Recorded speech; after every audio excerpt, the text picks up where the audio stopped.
오늘 19장 잘 아는 말씀을 가지고 또 이렇게 하나님 말씀 나누도록 하겠습니다.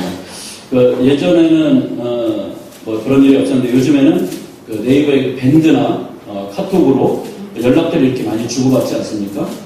저도 가끔 이제 그곳에 들어가서 우리 집사님과 권사님들과도 연락을 나누지만 중고등학교 우리 동창들하고도 이렇게 야, 너 잘 사냐? 이렇게 하면서 교류를 나누고 합니다. 이렇게 안부를 하는데요.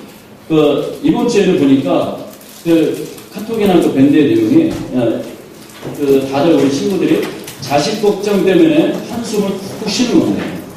그래서 뭐 사춘기다, 그 다음에 특목고에 원서를 냈는데 이게 붙을래나 떨어지려나 모르겠다. 그리고 또 내가 저놈한테 드린 돈이 수억이다. 뭐 이런 얘기를 하고요. 이건 자식이 아니라 왼수다, 왼수. 뭐 이런 얘기들을 이렇게 푸념들을 하는 것을 이렇게 제가 보았습니다. 가장 많이 하는 말이 그 끝에는 항상 도대체 내가 내 자식을 어떻게 키워야 될지 모르겠다. 이 말을 가장 많이 하는 것을 보았습니다. 앞이 캄캄하다는 것입니다. 그런데 몇몇 친구들이요 저한테 네가 목사니까 조카들을 위해서 기도 좀 해다오 이렇게 부탁을 하는데 그러면서 뒷말이 더 웃깁니다. 주일날 골프는 내가 칠 테니까 너는 기도를 해라. 지들은 교회 안 나가면서 그렇게 하는 걸 봤습니다. 또 몇몇 친구들이요 제 친구들이 이렇게 제 설교를 이제 제가 유튜브에 올리니까 유튜브로 이제 보는 친구들이 있는데요. 제가 오늘 몇몇 친구들이라도 이 설교를 좀 듣고서 우리가 이 세상에서 자녀를 어떻게 키워야 되나 이 문제를 가지고 좀 하나님 말씀을 가지고 우리 같이 깨달았으면 좋겠다. 그래서 제가 오늘 본문을 정했고요. 또 우리들도 다 자식을 키우는 있잖아요. 이미 다 키운 자녀도 있지만 그래서 과연 우리의 자녀 또 우리의 맡겨주신 손주들을 어떻게 하나님 앞에서 키워야 하는지 우리 하나님 말씀을 보고 이렇게 듣는 시간을 갖도록 하자는 것입니다. 우리가 TV 같은 데 보면 동물의 왕국을 하지 않습니까? 동물의 왕국을 하는데요. 동물들 나오는 이렇게 프로그램들을 보면은 동물들에게서 우리가 공통적으로 볼 수 있는 점이 있다는 것입니다. 뭐 사자나 곰 이러한 맹수들에서부터 뭐 토끼, 뭐 순한 이런 심지어는 이게 뱀 같은 동물들도 이렇게 보면은 동물의 왕국을 보고 있으면 다 어느 동물을 막론하고 이 자식 사랑이 굉장히 정말 지극정성이 대단하다. 이러한 것들을 볼 수 있다는 거예요. 다 똑같은 걸 볼 수 있습니다.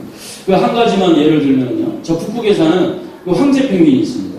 이 황제 펭귄이요. 알을 낳으면 수컷이 이렇게 발 위에다가 이렇게 알을 이렇게 딱 얹어놓고요. 이렇게 알을 보호한다고 합니다. 영하 40도 이하의 혹한에서 이 알을 보호하려고 이렇게 발등에 올려놓고 있으면요. 이 암컷은요. 새끼 펭귄이 이제 낳을 것을 대비해갖고 멀리 먹이를 구하러 간다고 합니다. 무려 100km 이상을 헤엄을 쳐서 저 바다로 나아가서는 이 모이 주머니에다가 다 식량을 저장해갖고 이렇게 돌아온다고 합니다. 그럼 갔다 오면은요, 이제 알을 암컷이 이렇게 발 위에 올려놓습니다. 그 다음에 이제 수컷하고 교대를 하겠죠. 그럼 수컷이 이제 저 바다로 항해를 하러 이제 떠나간다는 겁니다. 먹이를 구하러 가는 거지. 그렇게 해서 교대로 반복하기를 무려 230여일을 이 새끼 펭귄을 위해서 어미 펭귄, 아기 펭귄이 정성을 다 이렇게 쏟는다고 합니다. 이 내용은요, 어느 칼럼니스트가 이 황제 펭귄의 자식 사랑을 대한민국의 부모들의 자식 사랑과 빗대어서 쓴 글을 제가 본 내용입니다. 요즘은 이제 주 5일 근무이기 때문에 주말이면 금요일부터 금, 토, 일 이렇게 많이들 야외를 놀러 나가지 않습니까? 제가 이렇게 예전에 신대원 다닐 때 보면요. 우리 용인에 있는 학교 뒤로 보면은 동해안으로 향하는 영동고속도로가 쭉 뻗어 있습니다. 그러면은 금요일 오후에 이제 제가 수업을 다 마치고 이제 집으로 올라가는 길을 보면은요. 강릉이라는 도로가 고속도로를 주차장을 방불케 할 정도로 아주 꽉꽉 차 있는 것을 많이들 봤는데요. 고속도로가요, 가끔 이렇게 주말이 시작되는데도 불구하고 한산한 적이 있습니다. 바로 아이들의 중간고사나 기말고사가 끼는 때 같으면 도로가 이렇게 뽕뽕 뚫립니다. 애가 시험 기간인데 놀러 가는 정신나간 부모가 어디 있느냐, 그런 말이죠. 애들, 이러한 놀러 가는 일뿐만 아니라 이 기간에는요, 백화점이나 이마트 같은 이렇게 쇼핑센터의 매출이 뚝 떨어진다고 합니다. 절반이나요. 애들 뒷바라지 하느라고 쇼핑이나 뭐 이런 것들은 다 뒤로 하고 집에서 그냥 아이들을 지극정성으로 이렇게 수발 듣느라고 아예 밖에 나오지 않는다는 겁니다. 예. 이런 게 다 뭐를 말하는 겁니까? 이게 다 우리나라의 그 부모들이 자식을 향한 그 지극정성을 말하는 그러한 단적인 모습 아니겠습니까? 예전에 그 어느 중고등부에서요, 그 재미있는 학교 부푼에 대해서 이렇게 소개한 것을 제가 본 적이 있는데 너무 재미있습니다. 한번 들어보세요. 너네 대학 가서 미팅할래? 공장 가서 미싱할래? 가슴에 파고 가닿죠. 또 아주 처절한 부푼이 있는데요. 30분 더 공부하면 내 남편의 직업이 달라진다. 아마도 여학교인 것 같습니다. 정말 처절합니다. 또 이건 아주 무시무시한 부푼이 있는데요. 엄마가 보고 있다. 교실 앞에다 이걸 써붙여놨다고 합니다. 아주 무시무시합니다. 마지막으로 자존심을 팍팍 긁는 부푼이 있습니다. 너 성적에 잠이 오냐? 이거를 교실 앞쪽에 이렇게 써붙여놨다고 합니다. 뭐 기러기 아빠라든지 그 다음에 기러기 엄마라는 단어는 전 세계에서 우리나라에만 통용되는 단어라고 합니다. 뭐 내 자식이 잘 살 수만 있다면 부모가 비정상적으로 몇 년간 이렇게 떨어져 살아도 다 우리가 감수하겠다 그런 내용입니다. 그런데 아빠는 왜 못 따라갑니까? 돈 벌어서 바쳐야 됩니다. 아까 그 황제 펭귄처럼 돈 벌어서 갖다 바쳐야 됩니다. 한 펭귄은 열심히 먹이를 물고 와서 아이한테 바치는 것처럼 똑같은 현상이라는 것입니다. 이렇게 지극정성으로 우리가 이제 아이들을 키웁니다. 키우는데 우리나라의 그 유별난 그 자식 사랑이 그런데 뭐가 문제가 됩니까? 이렇게 지극정성으로 아이들을 우리가 양육을 했으면은 그 아이들이 굉장히 잘 돼야 되는데 현실적으로 그렇지 못한 일이 많이 벌어지고 있다는 겁니다. 문제가 있습니다.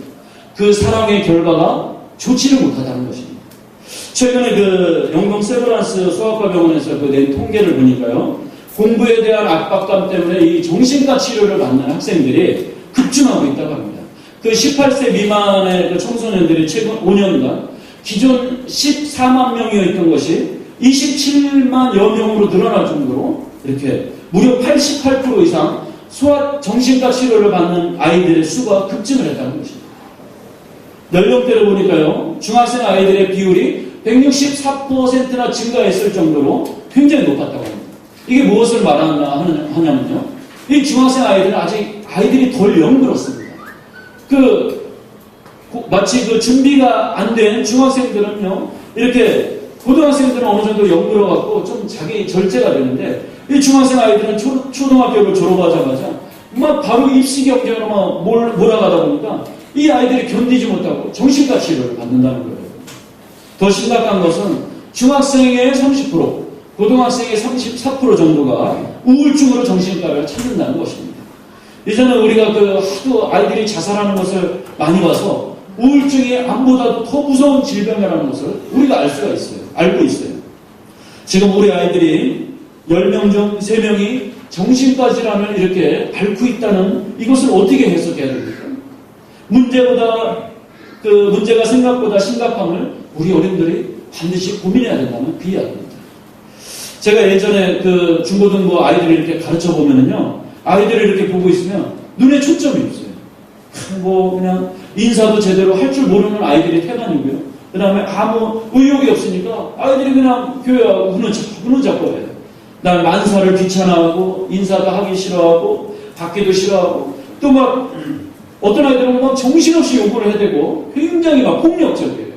가서 막 머리도 들이받고 막 제가 왜 저러나 정말 가만히 이렇게 제가 지켜보고 있으면 아이들이 굉장히 정신적으로 문제가 많다는 것을 알 수가 있다는 것입니다. 근데 이 아이들이 자기가 지금 정신적으로 스트레스 상태인지 아닌지도 구별을 못하는 그러한 아이들이 또 많이 있다는 것입니다. 우리가 이렇게 황제 펭귄도 울고 갈 정도로 지극한 자식 사랑을 보여주는 게 우리 대한민국인데 어찌된 영문인지 그 보여주는 그 사랑 때문에 부작용이 생긴다는 그 이야기예요. 오히려 아이들이 정상적인 삶을 살지 못하고 있다는 것입니다.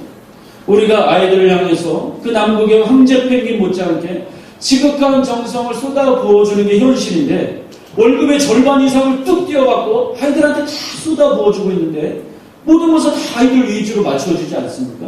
근데 문제가 있다는 것입니다. 방향이 잘못되었다는 거예요.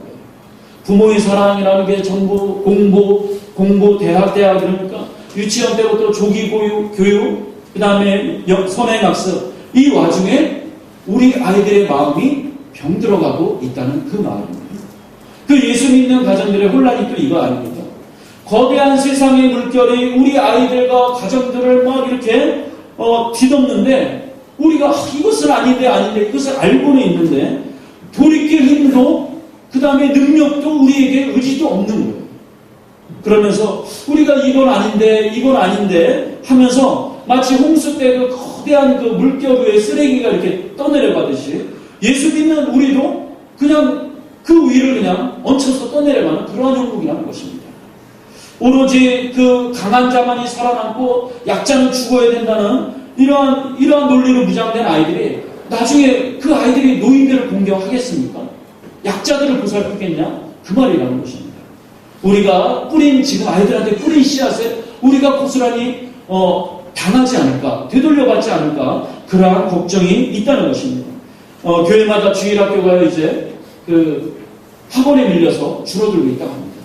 교회마다 이제 아이들의 수는 점점점 줄어가고, 우리도 영국처럼 가치관이 바뀌는 아이들이 그냥 나이트클럽을 전전하면서 술이나 마시고, 우리 교회에 이제 노인분들 몇 명만 이렇게 예배드리지 말라, 그러한 법이 우리나라에는 없다는 법이 없다는 것입니다. 이런 비참한 세상이 올 것 같은 두려움이 저에게 있습니다. 여러분에게도 있습니다. 예수 믿는 가정이나 믿지 않는 가정이나 다 이 교육이 비정상적으로 흘러가고 있다는데 동의를 하는데 이 문제를 어떻게 해야 되느냐 그 말입니다.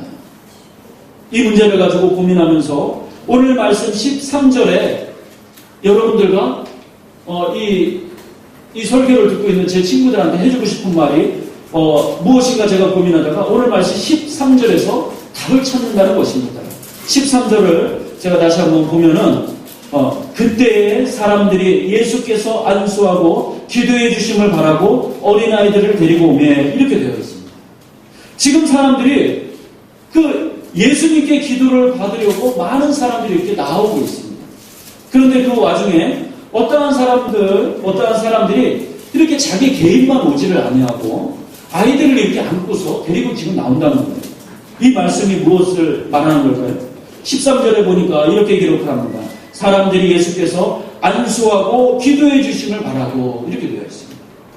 여러분, 이러한 부모의 행동 속에 뭐가 담겨 있습니까? 제자들이 지금 오지 말라고 막는데도 불구하고 그러한 상황이에요. 그런데도 안고서 나오네요. 왜 그렇습니까? 잘 안 되는 거예요. 문제가 생긴 겁니다. 그러니까 그 아이들을 데리고 예수님께 기도를 받으러 이렇게 제자들이 꾸짖는데도 불구하고 안수받으러 나오는 거 아니겠습니까? 주님을 지금 의지를 하는 거예요. 주님을 의지. 이 13절의 말씀에 오늘 이 답답한 마음의 질문에 대안이 되는 답변이 있다고 생각을 합니다. 그래서 그 대안이 되는 답변을 이제 제가 말씀을 드리려고 합니다. 부모가 자식 사랑해서 한 일인데 부작용이 생기고 그 다음에 아이가 정신적으로 문제가 있고 아이들의 성적은 오르지 않고 혹 성적이 오른다고 해도 이러한 마음이 의심이 드는 거 아닙니까? 이건 아닌데 애가 성적은 오르는데 이기적이고 자기밖에 모르고 저렇게 애가 눈빛을 봐도 초점이 없고 꿈도 비전도 없고 공부하면서 사는 이게 아닌데 이런 의심과 걱정이 생기면은 여러분 어떻게 해야 된다고요? 그 아이를 데리고 어떻게든 예수님 앞으로 나와야 된다는 것입니다. 예수님 앞으로. 그리고 신앙적인 관점으로 우리 아이들을 다시 한번 점검을 해야 된다는 그 말씀이라는 거예요. 부모의 역할과 가진 생각이 얼마나 이렇게 중요한가 보니까요. 그 아이들은요, 부모님들에게 전적으로 의존을 하는 그러한 존재라는 것입니다. 또 우리가 먹여주면은 먹고, 또 입혀주면은 입고, 부모님에게 전적으로 의존하는 존재가 이 아이들인데, 그 구약의 한나를 보면은요, 부모의 역할이 얼마나 중요한지를 거기에 나와 있다는 것입니다. 한나는요, 무명의 여자예요. 그는 아이를 내가 잘 키울 수 없습니다. 이렇게 아주 연약함을 하나님 앞에 고백하는 그러한 여인입니다. 그래서 자기 아들 귀한 사무엘에게 이 한나가 해준 것이 있어요. 그게 뭘까요? 우리 구절을 좀 띄워주세요. 사무엘상 2장 18절과 21절을 우리 보도록 하겠습니다. 네, 18절. 거기에 보면은요, 사무엘은 어렸을 때 세마포 에봇을 입고 여호와 앞에서 섬겼더라. 이렇게 되어 있습니다. 여호와 앞에서 섬겼더라. 그 다음에 21절 띄워주세요. 네, 21절에 보면요. 저 뒤에 보면은 아이 사무엘은 여호와 앞에서 자라니라. 여호와 앞에서 자라니라. 이렇게 되어 있습니다. 아이 사무엘을요, 한나가 여호와 앞에서 자랄 수 있도록 해준, 배려해준 그 부모의 사랑이 바로 한나의 사랑이라는 것입니다. 한나가 이 아이 사무엘을 위해서 해줄 수 있었던 가장 큰 교육적인 배려는요, 그 아이가 하나님 앞에서 자랄 수 있도록 여건을 만들어준 것이랍니다. 하나님 앞에서. 또 우리가 붙잡아야 되는 그 아이들을 교육을 할 때 하는 신앙적인 관점이 있는데요. 사무엘상 2장 30절 하반절을 한번 보세요. 좀 띄워주세요. 네, 하반절부터 제가 읽겠습니다. 이제 나 여호와가 말하노니 결단코 그렇게 하지 아니하리라. 나를 존중히 여기는 자를 내가 존중히 여기고 나를 멸시하는 자를 내가 경멸하리라. 우리가 그 자녀들을 교육을 할 때 반드시 이 관점으로 교육을 해야 된다는 것입니다. 이 부분이라는 거예요. 어떻게 키워야 합니까? 하나님을 존중히 여기는 자. 하나님을 존중히 여기는 자를 하나님도 그를 존중히 여기고 하나님을 경멸하는 자를 하나님도 그를 무시하신다는 이 관점을 우리 아이들한테 꼭 심어줘야 된다는 것입니다. 제가 예전에 알던 그 어느 집사님이 계셨습니다. 보면 볼수록 굉장히 볼 때마다 신실하시고 기도할 때 어떻게 하는지 아세요? 이렇게 하고 왔어요. 이렇게 하고. 그 남자 집사님인데. 근데 그분에게서 4명의 딸이 있습니다. 이 딸들이 큰 딸이 4명인데 막내까지 이제 대학을 갔어요. 이분들이요, 얼마나 이 딸을 잘 키웠는지 몰라요. 신앙적인 관점에서. 이분이 그 새벽 기도에 오시면은 무릎 꿇고 열심히 기도하시다가 그래서 제가 이렇게 너무 이렇게 궁금해서 물어봤어요. 아이들 어떻게 키웠냐니 그 새벽 기도 끝나고 가면은 집에 가서 그 4딸을 다 깨운답니다. 발로 툭툭 차면서 일어나 해갖고 다 깨워갖고 성경책 억지로 펴게 하고 또 새벽 기도를 또 드린다는 거예요. 그래서 제가 그런 그렇지 뭐가 달라도 다르구나. 그 집사님은 그랬던 속으로 감탄했던 그러한 기억이 있습니다.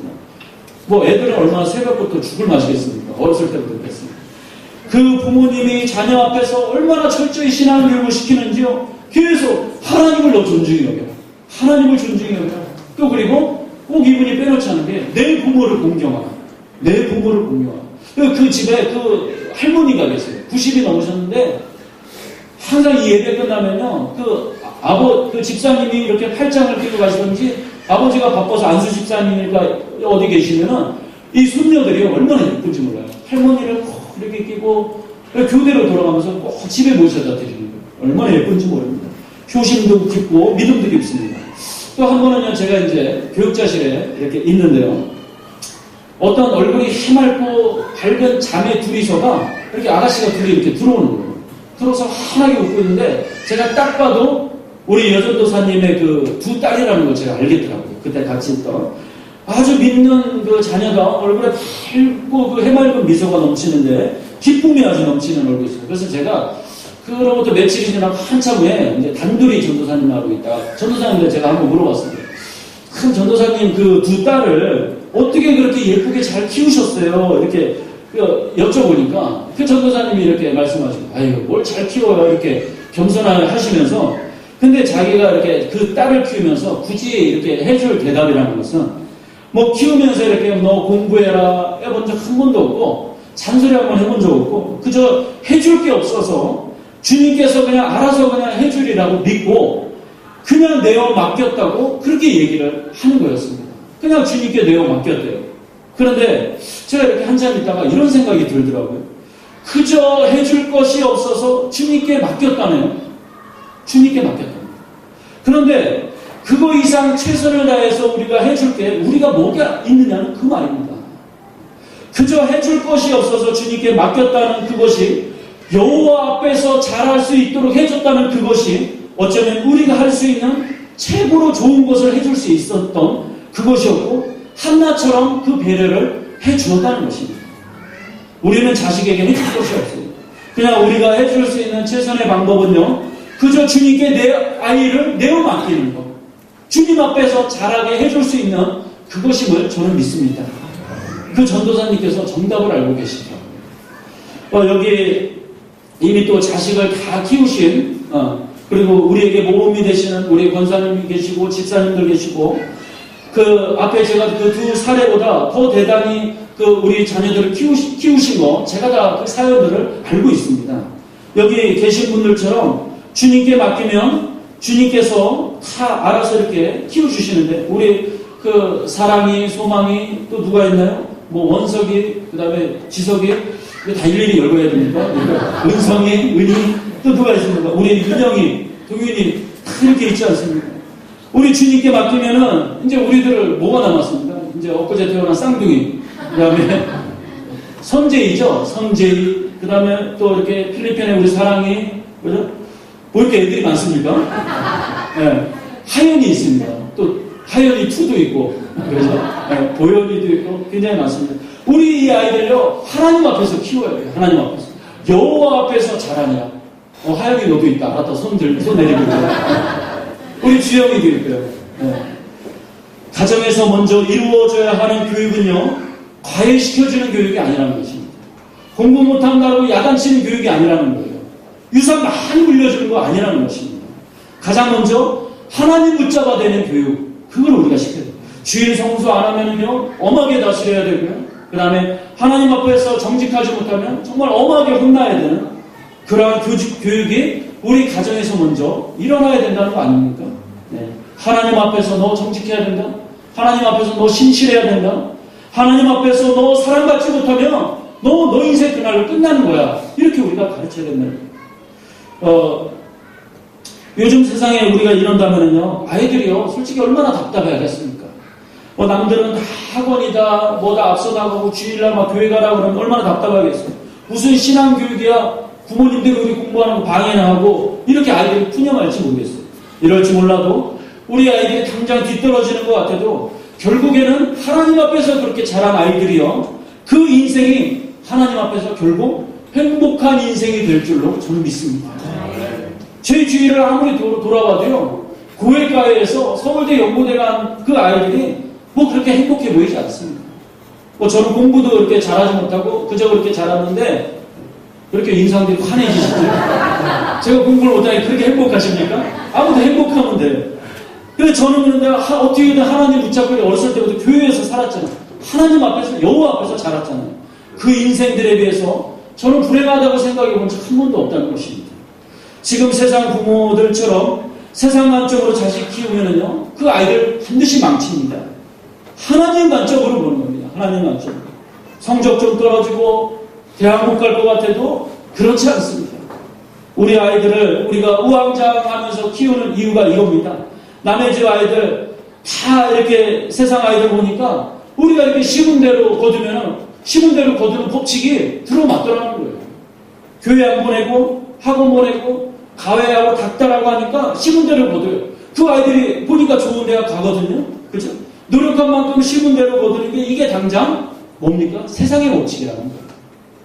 그런데 그 심은 대로 거두어서 좋은 대학 갔다는 그 아이들이 하나님 존중하지 않았던 그 아이들이요, 행복해 보입니까? 결코 그렇지 않다는 것입니다.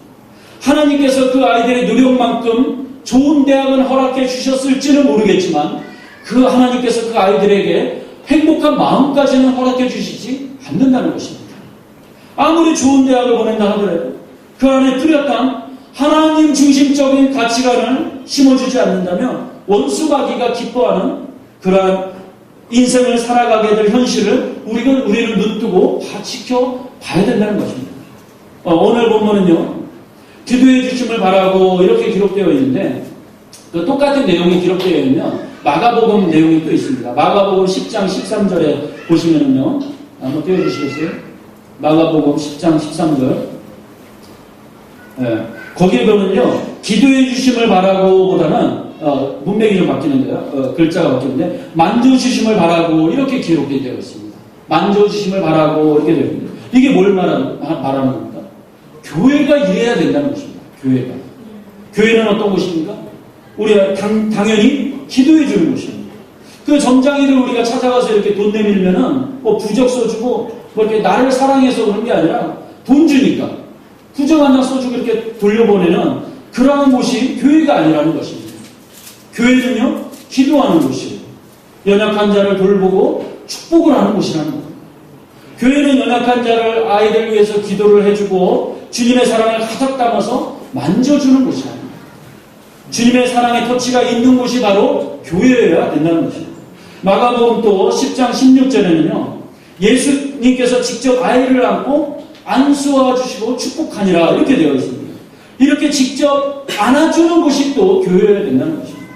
가정도 마찬가지입니다. 지금 아이들이 바라는 것이요. 네. 부모님의 사랑이라는 거예요. 부모님의 사랑. 우울증에 걸린 그 중학생 아이가 바라는 것은요. 부모의 목숨을 거는 그 황제 펭귄 같은 헌신이 지금 아니고 안아주는 사랑이라는 거예요. 그 아이들이 바라는 것은. 그 사랑 좀 달라는 것이. 관심 좀 나에게 가져달라는 거예요. 그 예전에 그 고등부에서 그 여학생 중 한 명이요. 이제 교회에 와서 예배를 잘 드리고 이제 집에를 잘 갔어요. 주일날 갔는데 집에 가서는 뭐가 삐졌는지 저한테 이렇게 핸드폰으로 문자를 보내왔었습니다. 그 잔뜩 삐져 있다는 게 이 문자를 보니까 알 수 있겠더라고요. 그 내용이 이랬습니다. 목사님, 제가 지금 얼마나 힘든지 목사님 아세요? 많이 힘든데 지금 교회에 갔는데 기도도 잘 안 되고 다른 애들은 지금 다 공부 한자라도 하는 이때에 저는 이 교회에 와서 지금 뭐 하는 건지 모르겠습니다. 남들은 다 공부하는데 목사님, 그런데 이런 저를 위해서 기도는 하고 있어요? 이렇게 묻는 거예요.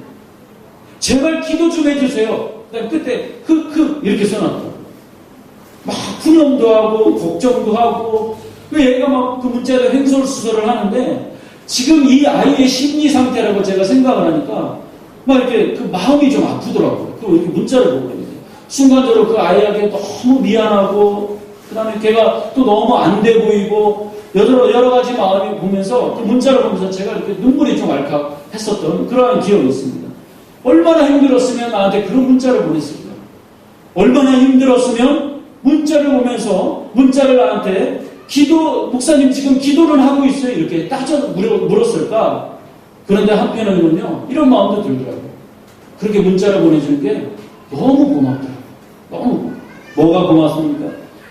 이 아이가 가장 외로울 때, 가장 마음이 무너졌을 때, 너무 자신이 불안하다고 생각을 했을 때, 뭐 아무 도움도 되지 못하는 것 같은 그러한 목사에게라도 문자를 보내주니까 너무 고맙더라고요. 이 아이가 교회가 생각이 난 거예요. 교회가. 안아주는 교회가. 불안하고 힘들어도 그래도 교회에 나와주고 또 목사에게 이렇게 투정 부려주니까 그게 너무너무 고마웠었습니다. 아이들 마음이 무너지고 상처받고 아무도 내 주변에 사람이 없다 생각되어지는 고독이 우울함이 찾아올 때 그때 떠올려야 되는 게 교회가 되어야 되지 않겠습니까? 가정도 마찬가지입니다. 그렇게 지극정성 애들에게 퍼주었는데 우리 애들이 사랑을 왜 못 느낍니까? 왜 아이들이 좌절합니까? 왜 아이들이 우울증에 걸립니까? 주님의 사랑이 터치가 있는 그러한 교육을 우리가 해주지 못해서 그런다는 겁니다. 오로지 그 자녀 교육만큼은 우리 식대로 우리의 방법대로 하려고 해서 그렇다는 것입니다. 내 마음대로. 우리가 이렇게 하나님한테 말하지 않습니다. 하나님, 다른 건 다 모르겠고 하나님이 좀 이거는 잘 모르시는 것 같은데요. 자녀 교육 하나님처럼 그렇게 하면 안 됩니다. 이것만큼은 제가 알아서 합니다. 하나님처럼 했다가는 내 자식 다 망칩니다. 제가 다른 건 양보해도 자식 교육만큼은 제가 하나님한테 양보할 수 없다는 것입니다. 이게 우리의 모습 아닙니까?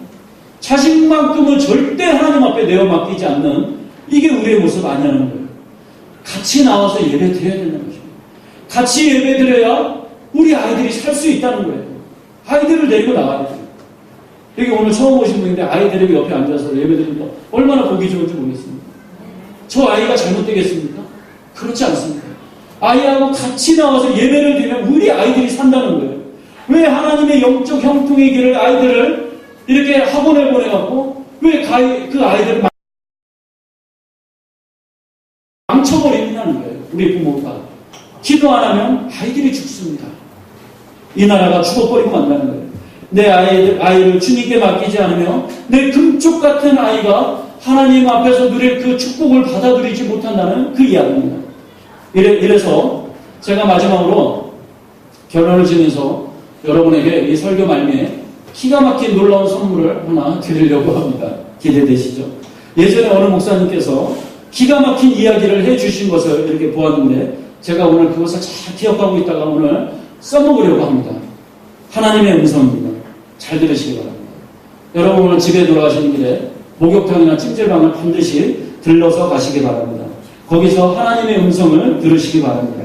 목욕탕에 가면요 분명하게 하나님께서 여러분에게 음성을 들려주실 것입니다. 이런 말씀을 주실 거예요. 맡기지 않는 물건은 책임지지 않습니다. 벽에다가 이렇게 주로 붙여놓더라고요. 맡기지 않는 물건은 책임지지 않습니다. 부모님들의 모순이 무엇입니까? 아이들이 결국에는 잘못되면 누구 원망합니까?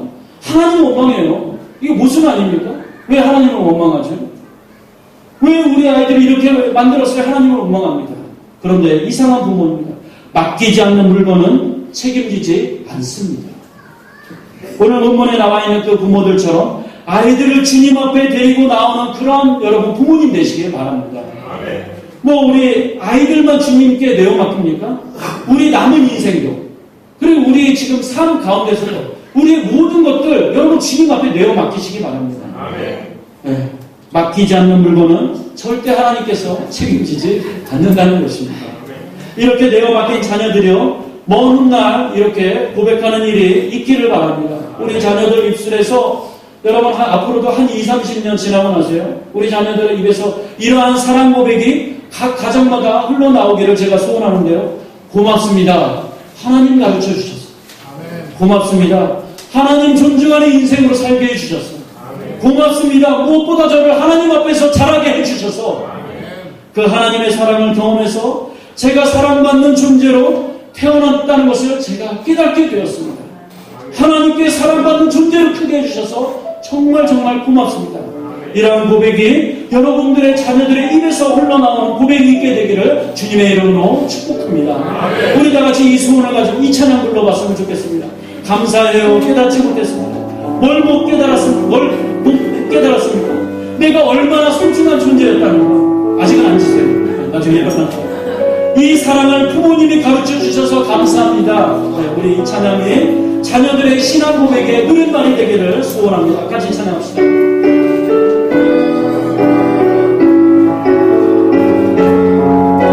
또 하나의 열매를 바라시며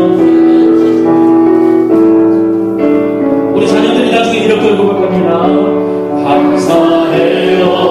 깨닫지 못했었는데 내가 얼마나 소중한 내가 얼마나 소중한 존재라는 것 태초부터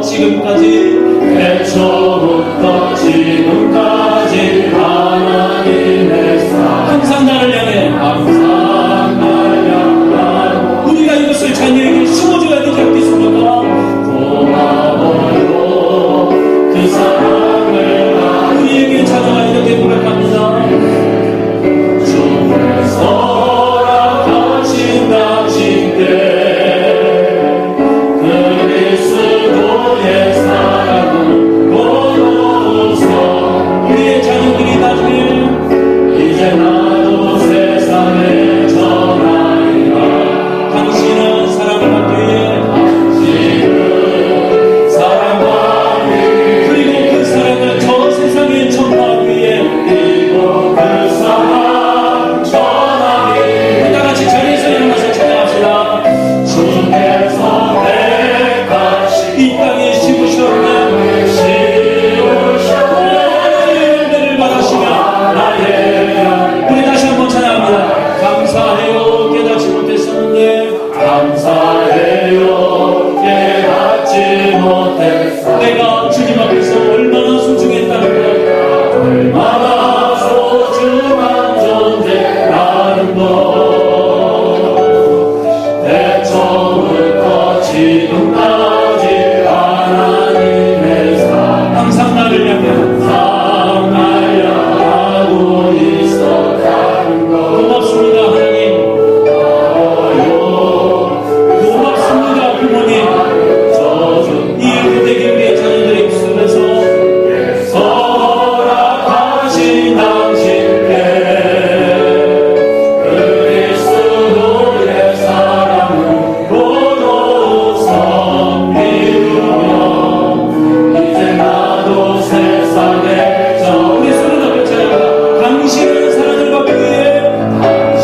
인생이 헛되겠습니까? 불행하겠습니까? 우리 자녀들의 입에서 늘 이러한 찬양의 가사의 고백들이 일생 내내 흘러나오기를 간절히 소원합니다. 이제는 우리 주 예수 그리스도의 은혜와 아버지 하나님의 다함없으신 사랑하심과 성령님의 감화, 감동, 인도 충만하심의 은혜가 이제는 주신 그 귀한 자녀를 주님께 온전히 내어 맡기기를 결단하는 모든 성도들 가정과 그 머리 위에 지금으로부터 영원토록 함께 있을지어다. 아멘.